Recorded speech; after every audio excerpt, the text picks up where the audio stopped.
everyone, welcome back to the channel. Thanks for tuning in for another episode.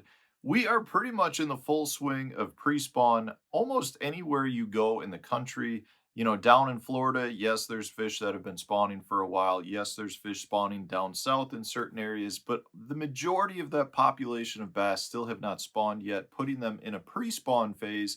And even up where I live, yes, we've still got ice on the water, but generally speaking, our ice comes off right around April 1st.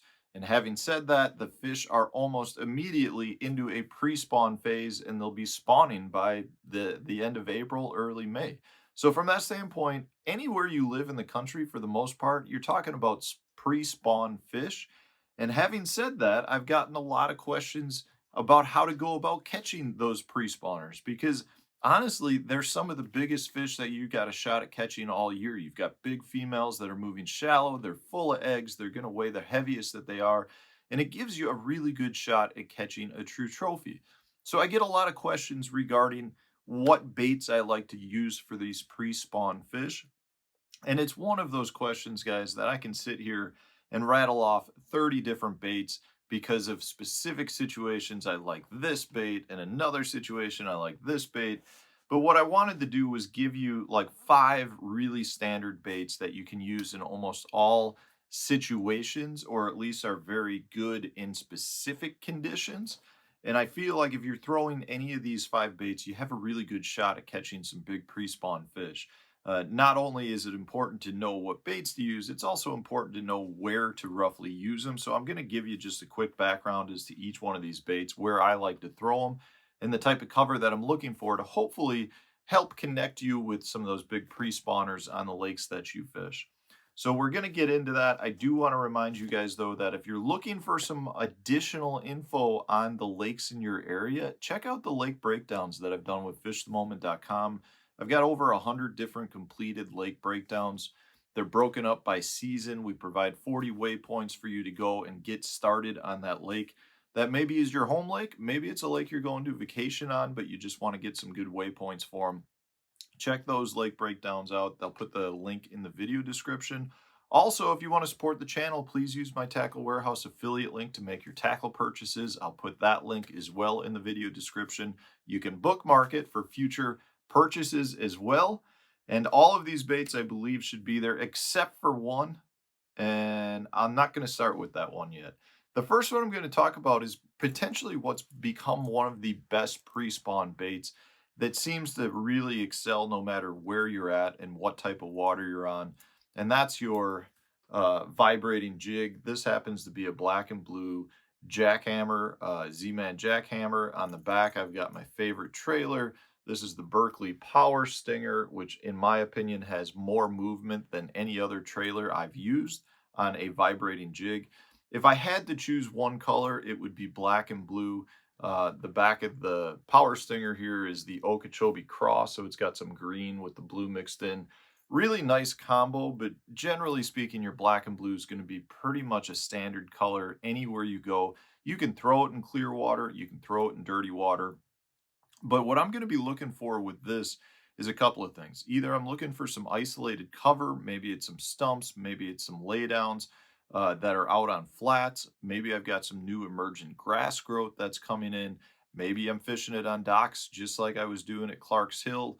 It's one of those baits that you can kind of cover a bunch of water with, but when you find an isolated target, whether that's a dock, a laydown, a stump, a rock pile, you can bang this thing off of it and generate some of those reaction strikes. So it's one of those baits you can cover water with, but at the same time you can slow down. And we know that it generates big, big strikes. You know, it's one of the best baits, in my opinion, at catching a very large fish. I do think you don't get as many bites as you would if you were throwing something that's a little less invasive, maybe a swim jig, maybe just a small swim bait. I think you get more bites on those, but your average size is going to be better on your vibrating jigs. So that's one that I would absolutely have to have. The next is going to be a crankbait. I got to have a crankbait. And I want to just state that these are mostly going to be geared towards largemouth fishing. I was asked specifically for a smallmouth video, so I'm going to do that as well. But these are going to be more geared towards largemouth fishing. And again, it doesn't really matter if you're up north or down south, but these are baits that I'm going to be using. This little guy is definitely one of my favorite cold water crankbaits. This is the Berkeley Fritzside 5. So this is just the plain one. This is not the click-in model, which is also very good. But this color specifically, which is the spring craw color, is an excellent one to throw. For me, I'll be using this whether I'm fishing the rivers around my house or whether I'm fishing some of the lakes down south that have like channel swing banks, rock transitions, some boulders. You know, we're talking about pretty much any man-made lake in the country. So you could be talking about the Ozarks region. You could be talking about, you know, a place like Gunnersville, a place like Clarks Hill or Hartwell. It's a very good bait to be thrown all over the place. I think we're going to see this come into play quite a bit at Lake Murray for the red crest that's coming up. But it's just a very good cold water crankbait. It's a great crankbait year round, but it seems to really generate those pre-spawn fish into biting. This would be the one of the absolute must-have colors for me. And I like the 5, which is the smaller size. It just seems to generate more bites. I like the 7 and the 9s as well, but if I'm only picking one, this is the one I'm going to go with. And you know, honestly, crankbaits are such good pre-spawn baits that there's about 20 that I would like to choose. But in this case, I'm just keeping it to 5 baits, keeping it simple for you guys. Next up, you gotta have some big off-colored, clunky Colorado bladed spinnerbait. This is the Power Spin by Berkeley. This is the coleslaw color, which is my favorite for fishing pre-spawners in dirtier water. It just seems to generate strikes. You know, you still got that white, but you get the chartreuse and the orange mixed in, and then I like to throw it with a boot tail swimmer. This is the Berkeley Power Bait, the Champ swim bait on the back. Again, the key here is a big clunky spinnerbait that you can retrieve at a slow speed in your off-colored water. You know, this is one of the most popular techniques at a place like Grand Lake during the pre-spawn period.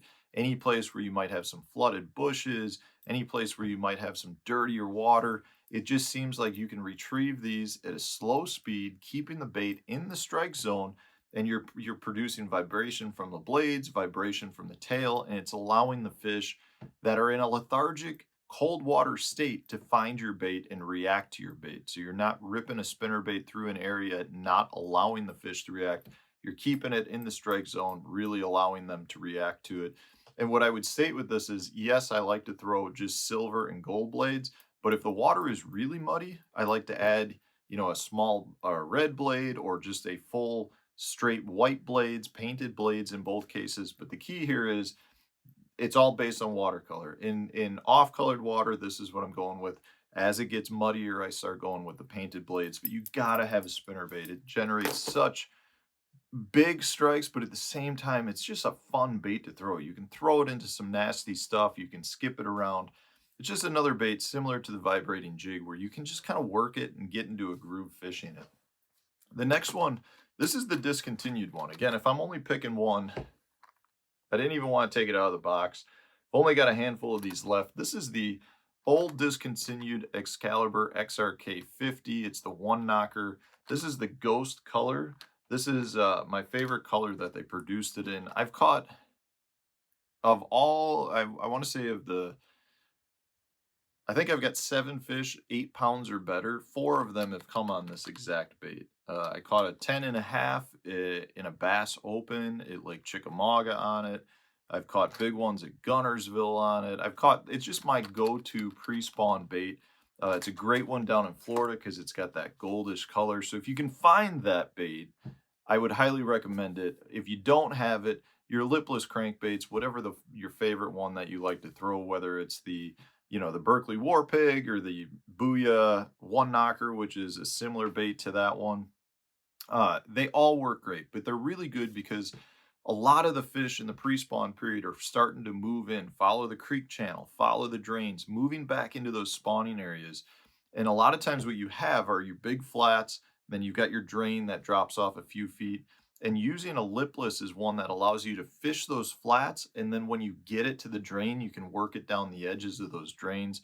So it allows you to work both shallow and deep, and it cover a lot of water. It really is a very, very good pre-spawn bait. We know that if you've got grass, you can rip it through the grass. If you've got rock, you can bounce it off the rock. So it's a very, very versatile bait.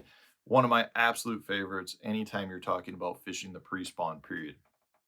So last but not least, I gotta have a jig. And this is, as you know, one of my favorite jigs. This is the Kitech casting jig. It's a tungsten little compact jig. This is one of my go-tos anytime I'm fishing rock banks. So a lot of times in your pre-spawn period, rock is going to be an absolute great thing to fish because the rock retain heat and the fish are going to be drawn to the heat because they want to warm their eggs. It's just warmer water. It puts them in a better mood overall. So whether you're fishing maybe a channel swing bank that's got some rock on it, maybe you've got an isolated boulder, maybe you've got a riprap bank. I like to fish a tungsten jig, and this little guy generates a lot of bites for me. In this case, I've got a little chunk on it. If I'm not throwing a little chunk junior, I'd be throwing a little 3-inch pit boss. But this is the color that I really like. It's the dark green pumpkin, I believe is what they call it, just with a green pumpkin trailer. Like I said, whether that's a 3-inch pit boss or a little chunk junior, in either case, it's an absolute must. So if I'm fishing around rock, I want a tungsten jig like that. And that's one that I've won a lot of money off in years past, and it's one I've always got tied on during the pre-spawn period. So when I'm heading out this time of year, pretty much anywhere in the country, as soon as the ice comes off, I'm throwing these baits at my house. I cut most of these baits off my rods from Clark's Hill when I was down there catching pre-spawners. They work all over, and these are some of the absolute best colors as well as baits, in my opinion, that you can throw to have success. So let me know in the comments section, what are some of your favorite pre-spawn baits so others can learn from you guys as well. If you use these baits and you like them, put that up in the comment section too so people know that it's not just me that's having success on these baits. So thanks for watching. Subscribe to the channel if you haven't done so already. Hit the like button if you enjoyed the video. Stay tuned. We'll have a new one coming out tomorrow for you.